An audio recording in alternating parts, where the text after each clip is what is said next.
შემოლამაზო, დღეს რა ჭამე? არაფერი. არაფერი არ გიჭამია? სახში საჭმელი არის? გშია ახლა? რას შეჭამდი? მაწესებს. ნე შეიძლება შიერი დავიძინო, მაგრამ ურაღაცა არის, ამას ვაწე და ნე შიერი დავიძინო.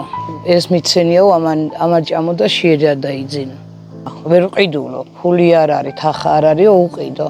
შემაზრწუნებელი შემთხვევაა. სასტიკი მამა მზად იყო გამდიდრების მიზნით. საკუთარი შვილი ნივთივით მიეყიდა ბანდიტებისთვის. დედამ სასწაულებრივად მოახერხა ბავშვის გადარჩენა მათი ხელიდან. ყოფილი ქმარი ნინო სასტიკად სემდა და ახლა ოჯახური ზალადობისთვის ციხეში ზის. ფულზე უარი თქვა და დღეს მარტო ზრდის საკუთარ გოგონას საშინელ სიღარიბეში, ნახევრად დანგრეულ ქოხში, სადაც სახურავი შონავს. ამ სახლში ჭერის ნაცვლად მუყაოა და კედლებზე ჯანმრთელობისთვის საშიში სოკო არის მოდებული და მათ არ ამეხავთ დამხმარე ჩვენს გარდა მეგობრებო. საჭმელიდან ოჯახში მხოლოდ უფასო სასადილოს პურია დარჩენილი. შეხედეთ, როგორ წვალობს ახალგაზრდა ქალი. სარეცხი მანქანა არ აქვთ და ხელით რეცხავს. საფულის მცხუნვარე ამინჩი შეშის ღუმელს ანთებს იმისთვის, რომ წყალი გააცხელოს. მეგობრებო, ბავშვის თვალები შველას ითხოვენ. ჩვენ არ გვაქვს უფლება უარი ვუთხრათ. გთხოვთ, დაეხმარეთ.